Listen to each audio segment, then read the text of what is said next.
Well, we speak on a day when Herbalife, the main sponsor of this particular summit, has completed 22 years of operations in India. So that's a milestone, and I'm sure that John would be very proud of achieving that milestone. John, thank you for speaking with me today, and it's always a pleasure to interact with you. Namaste, Rahul. Namaste. Great to hear your voice. I know it's very early, very late where you are, California, if I'm not mistaken. That's correct. We're speaking not long after we celebrated our 75th Independence Day, and we are looking ahead now to the next 25 years in terms of aspirations, opportunities, and growth. What's your own vision for India now that you've completed 22 years? What's the next 25 looking like? Well, first of all, let me just join you in congratulating the entire society of India, the country, for this momentous occasion. 75 years post-independence. You now have the ability to kind of look forward to that 100-year mark. I will note, however, with great respect, that civilization in India started 4,000, 5,000 years ago, and this journey towards your destiny has continued through many changes and many kind of administrations.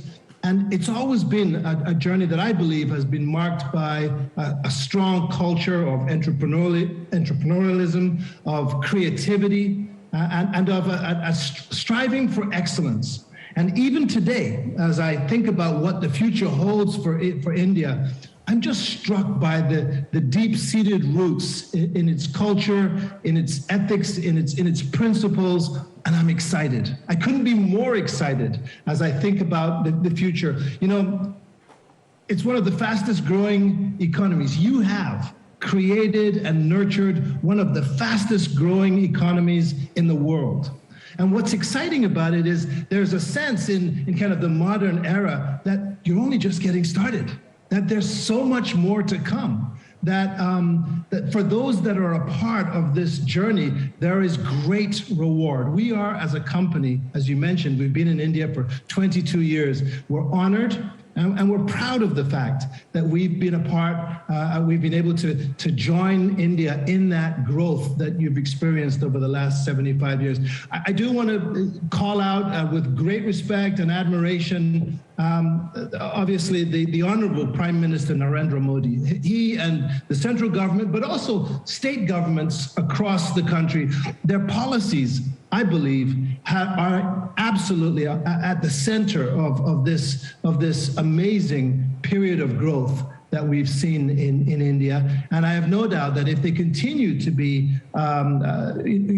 governments and leaders that nurture entrepreneurs and the business environment, that the future of India is going to be something that I don't think any civilization around the world has ever seen. And I know that I sound a little over the top. I sound perhaps a little exuberant in my support, but I have the experience of looking at the 95 countries that our company is in. We're in 95 countries around the world. The company as a whole has been around for 42 years. And I get to compare what I see as I travel the world. I've been to India many times, and I must say, I wish I could be there right now. That sounds like an amazing, you just had an absolutely fantastic conversation with the minister. I wish I was there in person. But I do want to note also that this notion of Atmanirbhar Bharat, this kind of self-reliant India, I think it has the potential to truly accelerate the business environment and the growth of your beautiful nation as we look to the future. We're committed to doing whatever it takes to play our role, to play our part, but to just kind of summarize, I have a vision that says India one day, at least within my universe, the universe of Herbalife Nutrition, could very well become one of our biggest markets. Of the 95 that we're in, we see India on a track to becoming probably one of our top #1 or #2 markets in the world in the not too distant future. I congratulate all of you for that.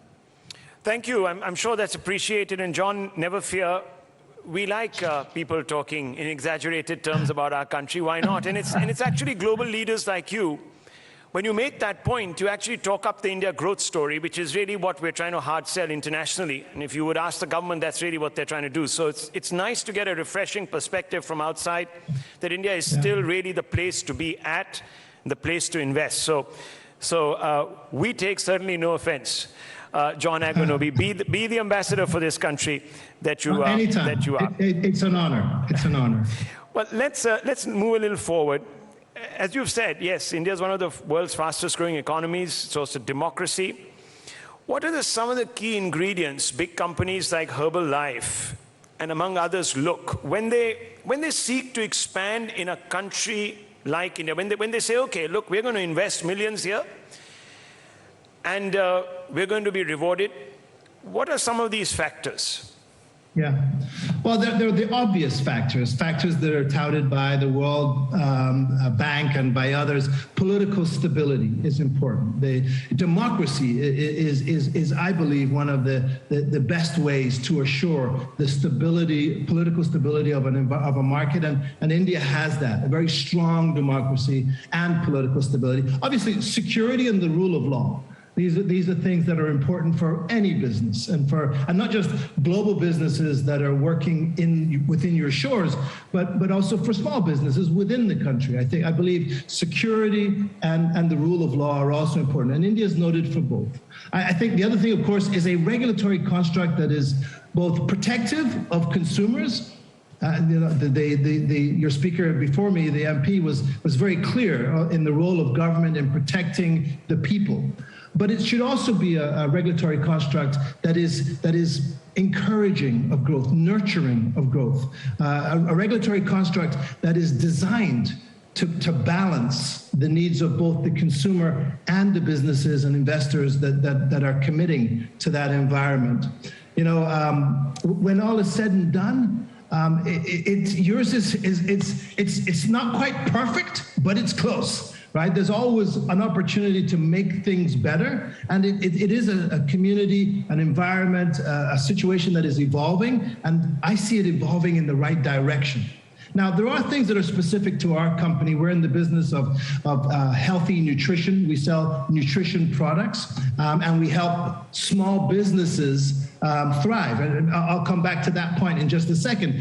But we're also looking, when we enter any market, we're looking for places where there's a growing population, growing demand, and an opening of awareness to the importance of nutrition. And we see that in India. But the other side of our business is we're in the business of supporting small businesses. We're a direct seller, so our job is to try to encourage small businesses, entrepreneurs, to start their own business and sell our products to others in their community. And in doing so, we try to unleash the natural economic power of a society, of a community, through small micro enterprises, micro entrepreneurs. And in India, as I was stating earlier, there is this natural affinity for entrepreneurial endeavors.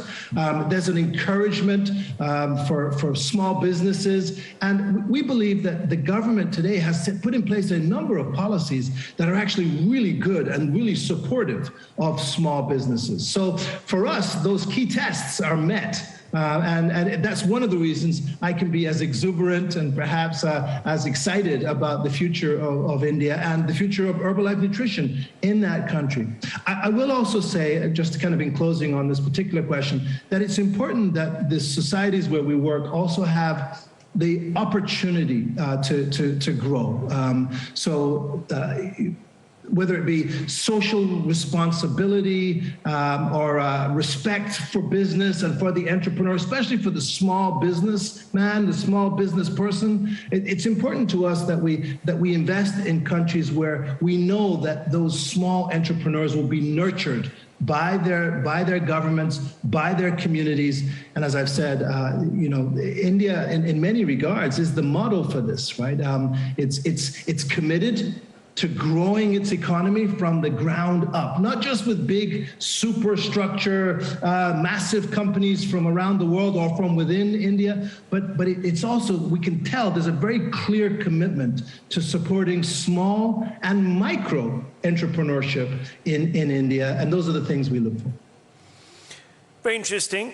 India liberalized its economy 30 years ago, as you know, and many bureaucratic and red tape controls were removed, and you've sort of recognized how the government's been working over the last decade and a half, 2 decades to try and unleash the entrepreneurial spirits here of the locals. Now, give us a perspective on how crucial that really is to promote a spirit of entrepreneurship. Well, it's not just the spirit. I mean, there are very real and practical things that have to be promoted as well. Infrastructure, for example. You were talking earlier about a free and open internet. That's an important part, especially in today's entrepreneurial kind of universe. That's a tool, a tactical tool that people use to open their businesses, to conduct their business. And so it's important that the government, in nurturing entrepreneurship, also recognizes that it has an important role to play in laying the rails, so to speak, the infrastructure upon which those entrepreneurial endeavors can run, can thrive. By the way, investing in education is an important part of providing a nurturing environment for entrepreneurs, because educated talent, not only does it become the seed that becomes the tree of entrepreneurship, but it also provides the food, the nurture that tree requires over time. And I believe India, from many years ago, understood the importance and the power of education, and I think that's translating today into a very fertile, forgive me for driving the analogy a little too far, but a very fertile environment for young entrepreneurs. Now, I think there's more to it than that. Entrepreneurs are always looking for, and people are drawn, especially younger entrepreneurs are drawn into business when they believe there's a purpose. It can't just be about wealth and economics. It's a foundational part of any society, and it has to provide a solid base upon which many different aspects of society can grow. So when you have a strong support for the arts, for the sciences, and for business, they're synergistic. They work together. They allow for the brain to flourish. And so, having said that, I do think that entrepreneurship in India is best supported by having support for infrastructure, having support for education, and having kind of an understanding of the importance of liberal, but also very kind of structured regulation, so that people understand what they need to do in order to be successful. Strong policies, but a nimble environment for people to work in. And I think India's headed in that direction. Well, your company's shown impressive results, growth of 46% in just the last quarter here in India, and is looking to set new records. Why don't you tell us a bit about your short-term expansion plans going forward and goals?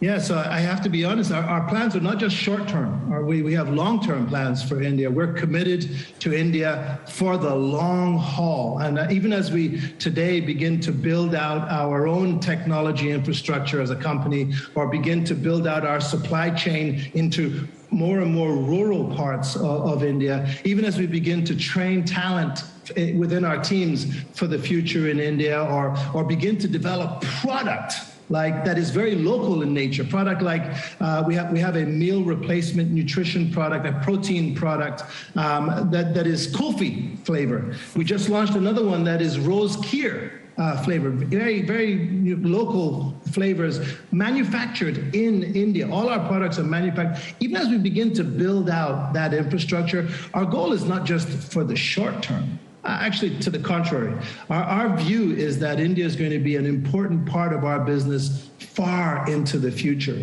And with that in mind, we want to be an integral part of the community. Our goal is not to be visitors.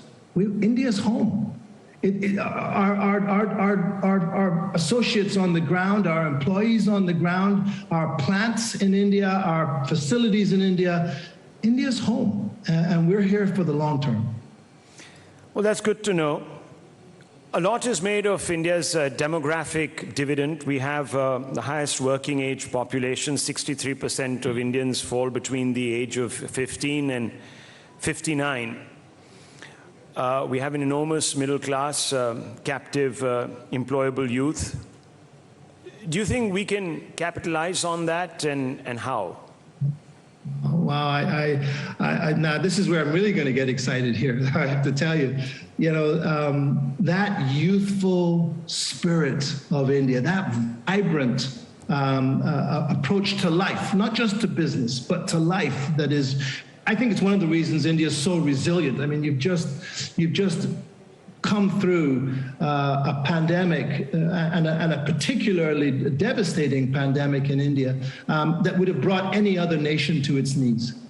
You had a V-shaped recovery, and I think a part of it is the fact that you have such a young, vibrant workforce, a resilient workforce. Candidly, a workforce that doesn't quit, never quits, and never will. And I do think that youthfulness, I think it's what's going to drive the next big wave of growth in India, right? These are young people that are striving to build lives for themselves in the right environment from a standpoint of regulatory and infrastructure. I think they will unleash their natural potential on the economy in a way that drives it in ways that you could never do from the outside. It's going to happen from within. We're particularly excited by the fact that that youthful workforce, 15 through 59, that sweet spot, there's so many people in that group that are trying to build businesses for themselves, for their families, and for their communities. They're trying to create healthy communities. By the way, the youth of the world are a lot more aware of the importance of health, of nutrition, of fitness, physical activity, all of which I think are going to make for expanded opportunities, business opportunities in those fields. I know that it's also true that the younger generation, it's a lot more equal in its growth, right? So both men and women, young girls, young men have equal opportunity to kind of build a future for themselves. I actually think that India is blessed with the youthful kind of demographic. You combine that demographic with empowering regulation and support from government and education, and I think anything is possible. It's funny, you already look at what we're talking today about India's independence and 75 years in and 25 years from now, and I'm beginning to realize India's become a global player. It truly is. It's not just about its own internal growth and development. India's beginning to influence other countries around the world in a dramatic way.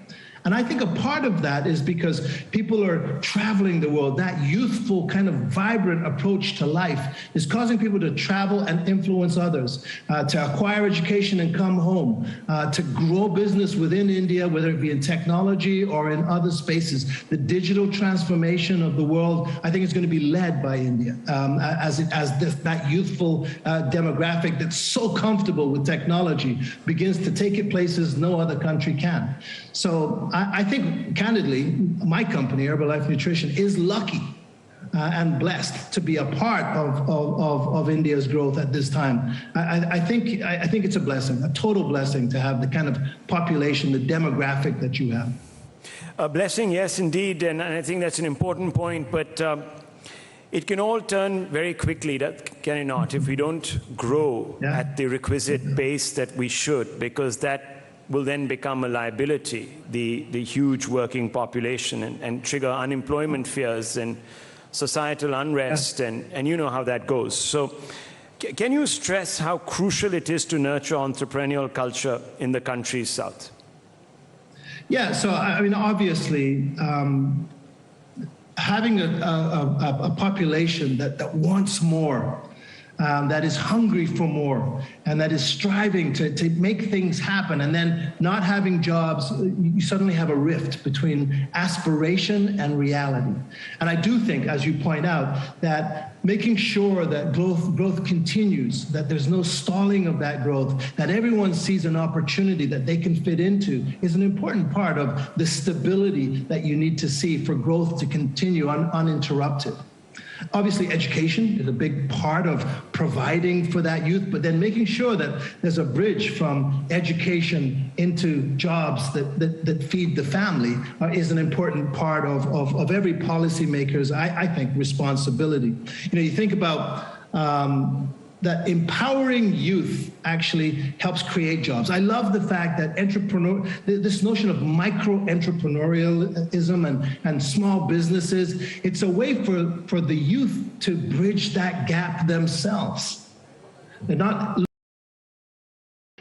a big company to give them a job. They can create their own jobs, their own businesses. Small, true, but giving them the ability to not only feed their families and to meet their own personal needs, but also allowing them an outlet for their creative juice, for their desire to create and grow. And so I do think it's important that, in addition to being an economy that welcomes large employers, large manufacturers, and helps create within the economy big employers, the government and society also needs to be in the business of promoting small, independent entrepreneurs and businesses, from a shopkeeper to a farmer to a taxi driver. Being able to nurture small businesses is an important part of mature economies. And you can't have an economy that simply relies on the big multinational companies or big companies that manufacture and employ many people. You have to have a strong, vibrant microeconomy down below, not only because of the fact that it offers the youth a bridge out of education on into the workplace and perhaps hope for them growing their own businesses, but also because it improves consumerism. It helps assure that there's a strong consumer base, people that have a little extra cash in order to spend and to live in their societies. And it provides people, I think, the stability, a place to go. If there aren't big jobs, create your own. And I do think there's a role for government, obviously, but there's also a role for other companies. So I think other companies need to make made in India, those kinds of programs, which I applaud. They generate growth at every strata of the economic kind of construct. The ability to have people who work for big firms buy locally from small businesses. I think that's an important part of the ecosystem that needs to be built. And I think India is well on the way to doing that. So I'm really pleased, honored, and proud to be a part of that entire community. Well, from what you've said, John Agwunobi, you fit into the vocal for local dream that we're nurturing here. Thank you very much. It's a pleasure speaking with you, and best of luck and God bless. Thank you. Namaste.